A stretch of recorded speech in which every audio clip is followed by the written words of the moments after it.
Chapter 175 One Punch Man dimulai dengan Saitama keluar dari ruangan apartemennya setelah dia kemarin berbicara dengan Forte dan ditantang untuk bertarung. Di luar ruangannya, Black Supreme dan Rover sudah menunggunya dan Rover mengatakan kami di sini menunggumu dari tadi. Saitama mengatakan seharusnya aku menyiapkan kandang untuk mereka. Lalu Saitama memiliki ide, dia mengatakan kepada Forte siapa yang kalah dalam bertarung kali ini, maka dia harus merawat mereka. Forte sedikit terkejut melihat mereka. Forte mengatakan apakah Saitama mengambilnya dari seseorang. Saitama menjawab mereka hanya mengikutiku. Sedangkan Butterfly masang wajah aneh ketika dia melihat dua hewan ini. Bukankah mereka sejenis monster? Ini tidak berbahaya bukan? Black Spam panik berkeringat dengan perkataan Butterfly, langsung bertingkah layaknya hewan di depan dia. Dalam hati Black Spam mengatakan, aku harus berpura-pura. Lalu Forte mengatakan tidak masalah, jadi yang kalah dalam bertarung kali ini dia akan merawat kedua hewan ini. Kemudian mereka pergi untuk mencari tempat yang luas.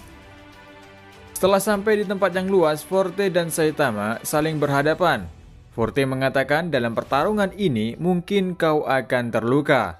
Saitama mengatakan setelah ini selesai jangan bilang kau minta untuk menjadi muridku. Butterfly tertawa mendengar perkataannya. Chaintot berkata ini pertama kalinya aku melihat Forte bertarung. Menjaga ritme bukanlah yang aneh dalam pertarungan. Bahkan seniman bela diri ternama melakukannya itu. Kemudian Forte memulainya, dia mulai menyetel musiknya, dia juga mulai berjoget menyiapkan serangannya. Forte yang fokus dengan musiknya, dia tidak mendengar apa yang dibicarakan Saitama.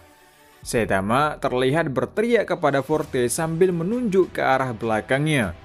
Forte yang tidak mendengarnya langsung membuka headsetnya. Namun, secara tiba-tiba ada mobil yang menabrak Forte dengan cepat dari belakang. Sampai-sampai Forte terbang dan berputar. Ternyata yang menabrak Forte adalah mobil pribadi milik Fubuki. Seketika, Forte tergeletak tidak sadarkan diri. Saitama mengatakan pelajaran hari ini bahwa mendengarkan musik di tengah jalan itu berbahaya. Tapi itu juga salahku. Fubuki minta maaflah nanti yang benar. Fubuki bertanya kepada Saitama apa yang dilakukan di tempat ini. Di tempat lain kita diperlihatkan sosok misterius pria yang bertopeng. Fubuki kemudian mengajak Saitama untuk mengikutinya. Fubuki mengajak Saitama ke suatu tempat. Sedangkan dua orang bawaan Fubuki terlihat iri karena Saitama sudah menjadi hero kelas A. Tiba-tiba Rover bertanya kepada Saitama, apa yang harus kita lakukan sekarang? Apakah dia istrimu? Saitama tidak banyak berpikir, dia langsung menyerahkan Black Spam dan Rover kepada Butterfly dan Chaintot. Saitama mengatakan, kalau begitu sesuai perjanjian, sekarang kalianlah yang bertanggung jawab kepada mereka. Lalu Saitama pergi meninggalkan mereka. Fubuki membawa Saitama di tempat khusus asosiasi pahlawan. Saitama mengatakan siapa yang akan kita temui. Fubuki menjawabnya nanti kau akan melihatnya. Ternyata tempat ini adalah penjara. Ketika Fubuki ingin meminta bertemu dengan orang itu, penjaga dari penjara itu mengatakan ada seseorang yang mengadakan pertemuan dengan narapidana tersebut. Jadi mohon maaf untuk tunggu sebentar. Fubuki langsung mengatakan ini mendesak. Biarkan kami masuk menemuinya. Di sisi lain pria misterius itu ternyata menemui Psychos di penjara. Pria itu mengatakan menurut data pengamatan kami, dia dan Tatsumaki memiliki kekuatan yang seimbang. Ini akan menjadi sampel yang akan menghasilkan terobosan dramatis dalam penelitian Tsukuyomi kami. 3 orang yang bersamanya ternyata sedang melakukan bisnis dengan pria ini. Psychos yang baru sadar dari biusnya melihat ada seseorang di depannya. Dia secara tiba-tiba mengeluarkan kekuatannya, namun terlihat pria ini menahan serangan itu. Lalu dia langsung mengarahkan 2 jari ke Psychos seakan-akan dia sedang menembaknya. Seketika Psychos pingsan kembali. Dampak dari kekuatan Psychos tadi akhirnya terlihat wajah pria tadi. Dia mengatakan dia ingin melakukan percobaan terhadap Psychos.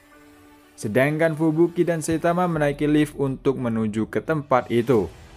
Kilas balik, Fubuki mengingat ketika dia menemui Psickos pada saat Garou dikalahkan. Fubuki mengatakan sudah lama tidak bertemu dengan mantan wakil presiden ketiga Psickos. Asosiasi monster telah musnah. Menyerahlah.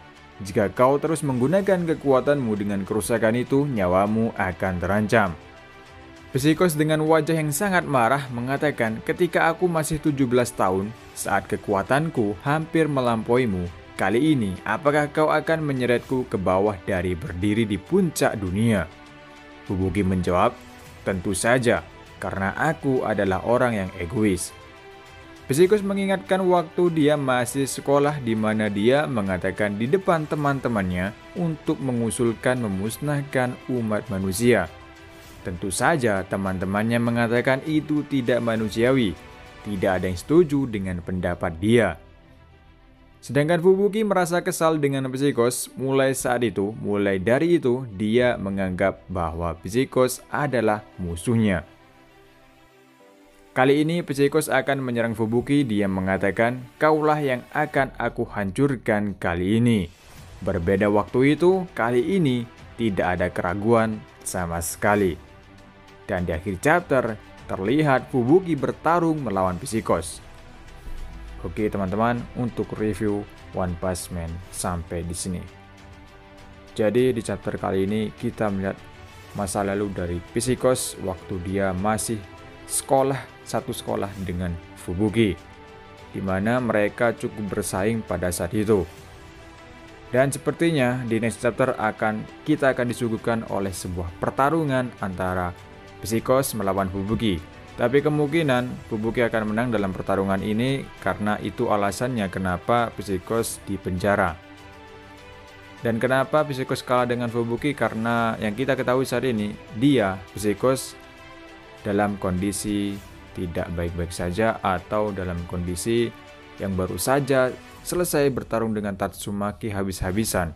Tentu saja Fubuki bisa menang melawan Psickos dan memasukkan Psickos ke penjara Asosiasi Pahlawan. Jadi sampai ketemu lagi untuk review manga selanjutnya dan sampai jumpa.